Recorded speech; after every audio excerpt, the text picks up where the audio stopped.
서울 강북구의 한 아파트 경비원이 입주민에게 폭행을 당했다고 주장하며 목숨을 끊었습니다. JTBC 취재 결과 일주일 전쯤에도 극단적인 선택을 시도했던 걸로 파악됐습니다. JTBC는 유족의 요청을 반영해 숨진 경비원 고 최희석 씨의 실명과 함께 보도해드리겠습니다. 먼저 김서연 기자입니다.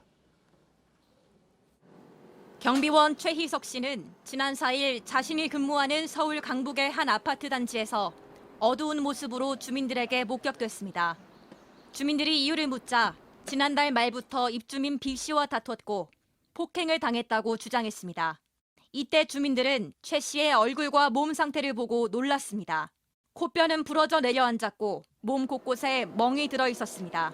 주민들은 당시 최 씨를 설득해 병원으로 옮겨 치료를 받게 했습니다.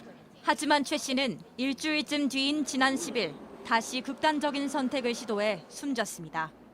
관심을 가져줬으면 이렇게 크게 발생은 안 됐으리라 생각이 들어요. 며칠 지난 때였어요.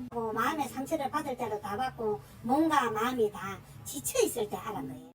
경비원 최 씨가 입주민 B 씨와 주차 문제로 처음 다툰 건 지난달 21일입니다.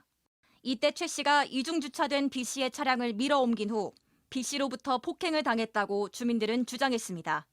이후 지난달 27일에도 B 씨가 최 씨를 경비실 화장실에 가둔 뒤 폭행했다고 최 씨의 유가족은 주장했습니다. B 씨는 입장을 묻는 취재진의 연락에 답하지 않았습니다. 다만 B 씨는 연합뉴스에 서로 실랑이가 있었지만 화장실에서 코뼈가 부러지도록 폭행했다는 건 사실이 아니라고 입장을 밝혔습니다. JTBC 김서연입니다. 조금 전부터는 고 최희석 씨가 근무하던 경비실 앞에서 촛불 추모 행사가 열리고 있습니다. 청와대 국민청원엔 경비 아저씨의 억울한 죽음을 풀어달라는 글도 올라왔습니다. 이상엽 기자입니다.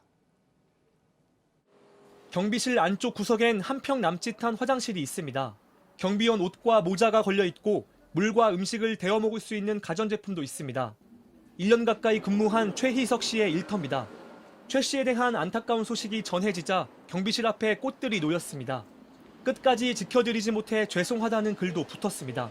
주민들은 최 씨를 고마운 분으로 떠올렸습니다. 너무 성실하신 분이라 생긴 일에 처음으로 이런 분이 들어오신 거예요. 그래서 다들 그냥 안타까우니까. 저희 아이들도 집에서 아저씨 뉴스 보면서 울고 있더라고요. 애들 밤에 아저씨 가시는데 인사하고 싶다고 버스 타고 와서 아저씨 조문하고 갔어요. 최 씨가 고초를 참아낸 이유, 주민들 기억엔 하나였다고 합니다. 저 딸이랑 먹고 살아야 되니 계속 일하게 해주세요 막 이러면서 엄청 떨면서 얘기를 했다는 거죠. 지난 4일 최 씨가 처음 극단적인 선택을 했을 때 주민들은 대책회의를 소집했습니다. 최 씨의 입장을 알리고 돕기 위해서였습니다. 청와대 국민청원엔 경비 아저씨의 억울함을 풀어달라는 글도 올라왔습니다. 이 글에 2만 명 넘는 시민이 동참했습니다. 아파트 주민들은 최 씨가 근무하던 경비실 앞에서 촛불 추모 행사를 열었습니다. JTBC 이상엽입니다. 새로 보다 시간입니다. 큼지막하게 꾹꾹 눌러 적은 저 억울해요. 지인에게 남긴 마지막 글에서도 빠지지 않았습니다. 너무 억울해. 주민들을 지키는 아파트 경비원. 하지만 정작 본인은 지킴을 받지 못한 채 어제 새벽 이 글을 남기고 떠났습니다. 처음 있는 일도 그리고 결코 우리가 몰랐던 일도 아닙니다.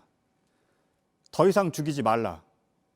6년 전 분신을 택했던 아파트 경비원을 추모하며 외쳤던 말입니다. 5명 가운데 1명꼴로 부당한 대우를 받은 적이 있다. 그런 일은 한 달에 8번 넘게 일어난다는 설문조사도 있습니다. 다시 고 최희석 씨의 유서로 돌아오겠습니다. 딸들에게 남긴 사랑해. 고인은 이렇게 한 가정에서 아버지이자 형제였습니다.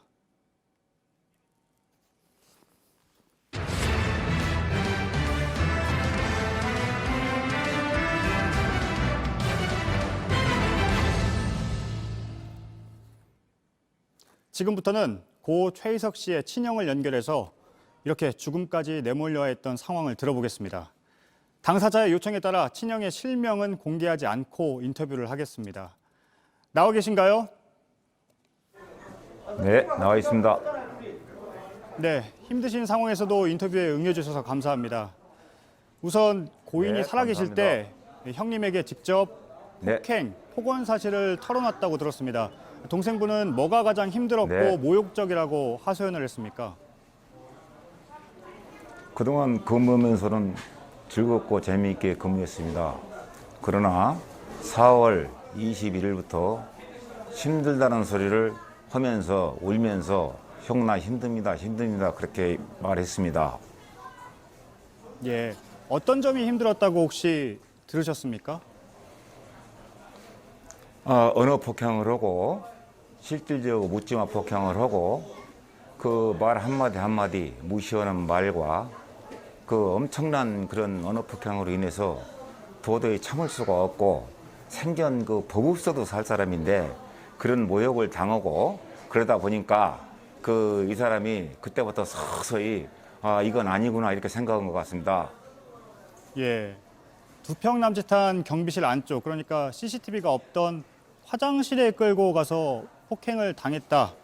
이런 얘기도 나오고 있는데 혹시 이와 관련해서도 들으신 바가 있으십니까?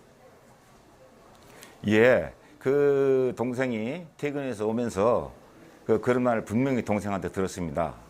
화장실에 소변 보러 갔는데 소변도 못 보게 하고 거기서 소변을 그냥 바지에다가 그냥 놓아라. 너는 소변 볼 자격이 없다. 그래가면서 그렇게 때리면서 너는 여기서 죽어야 된다. 그렇게 했다고 그럽니다. 그러면서 압박감을 주면서 문은 밖으로도 못 나가게 하고 그 뒤에서 그렇게 투대를 맞으면서 도와달라고 그렇게 했다고 합니다. 네. 일주일 전쯤에도 고인이 극단적인 선택을 한번 시도를 한 적이 있고 그걸 알게 된 입주민들이 긴급 대책회의를 열기도 했었다는데요. 혹시 그 부분에 대해서도 들으신 바가 있으십니까? 예, 그 잘 알고 있습니다. 새벽 2시에 저에게 전화가 와서 맞아서 못 살겠다. 나는 맞고는 못 살겠다. 나 죽어야 되겠다. 그렇게 전화가 왔습니다. 전화가 와서 너 왜 그러느냐? 그랬더니 형 나 맞고는 못 삽니다. 그러고 전화가 왔어요. 그래서 제가 그러지 말아라.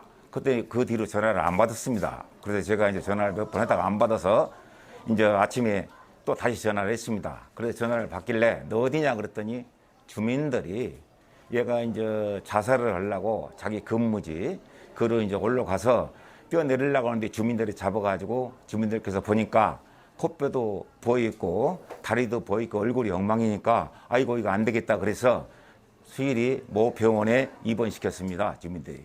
예. 혹시 가해자로 지목된 입주민이 장례식장을 찾아왔다거나 네. 혹은 유족들에게 예. 자신의 입장을 전한 게 있습니까? 저는 게 전혀 없습니다. 예. 알겠습니다. 전화도 오지 않고 전혀 뭐 누가 이렇게 기자님들이 가서 몇 분이 전화를 해보면 그런 사실 없다고 그러고 뭐 헛소리만 하고 정말 가슴이 아프고 답답합니다. 예. 앞서 말씀을 하셨는데요. 고인이 소변 볼 시간도 없을 정도로 일을 했다 이런 말씀을 하셨는데 혹시 경비를 하면서 이런 부분이 가장 어렵다 또 힘들다 이런 얘기도 들으신 게 있으십니까? 네, 있습니다. 다른 부분에서는 힘이 안 들고 즐겁게 할 수 있다고 그렇게 얘기를 했습니다. 그러나 그 입주민의 폭행과 언어 폭행을 할 때는 도저히 참을 수가 없고 너무너무 그게 힘들다. 그러면서 4월 21일부터 5월 3일까지 엄청난 고통과 핍박을 당했기 때문에 사람 자체가 황폐해가지고 밥을 못 먹고 그 죽만 먹고 죽도 못 넘길 정도였습니다. 마지막에는. 네. 지금 주민들 얘기를 들어보면 고 최희석 씨가 굉장히 성실했다고 말을 하는데요. 평소에 어떻게 근무했는지 좀 아시는 바가 있으십니까? 예, 저한테 퇴근하면서 홀수날 근무를 했는데 퇴근하면서 가다가 아침에 와서 같이 식사도 하면서 얘기를 합니다. 그러면서 주민들께서 참 칭찬받고 칭찬해준다고 하면서 참 그 주민들도 상당히 좋다, 좋은 분 많다. 그런데 이번에 정말 불상사가 나서 정말 그 가족의 한 사람으로서 정말 가슴이 아픕니다. 예. 끝으로 이번 사건이 어떻게 해결이 되길 바라시는지 말씀을 듣고 마무리를 짓겠습니다. 네, 지금이라도 가해자가 이 빈소에 찾아와서 그 내일 아침 5시까지 기다리겠습니다. 찾아와서 미안하다고 그러고 잘못했다고 사과하면은 받아들일 용의가 있습니다. 그리고 이 핍박을 받고 이런 세상이 안 왔으면 좋겠습니다. 예, 가해자가 이 방송을 들으면은 오십시오. 오셔서 잘못했다고 그러고 앞으로 잘 지내자고 그러면 받아들일 여유가 있습니다. 네, 고 최희석 씨의 친형과 얘기를 나눠봤습니다. 어려운 와중에도 인터뷰에 응해주셔서 감사합니다. 네, 감사합니다. 네, JTBC는 현재 가해자로 지목된 입주민에게 계속 연락을 취하고 있지만 아직까지 닿지 않고 있습니다. 해당 입주민의 입장과 관련해서 전해드릴 사안이 있다면 반영을 해서 보도해 드리도록 하겠습니다.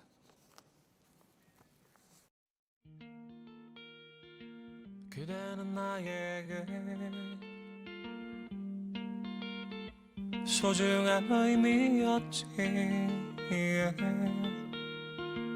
행복을 주던 사람, 그랬던 그대가 지울 수 없는 것을 이렇게 남기고서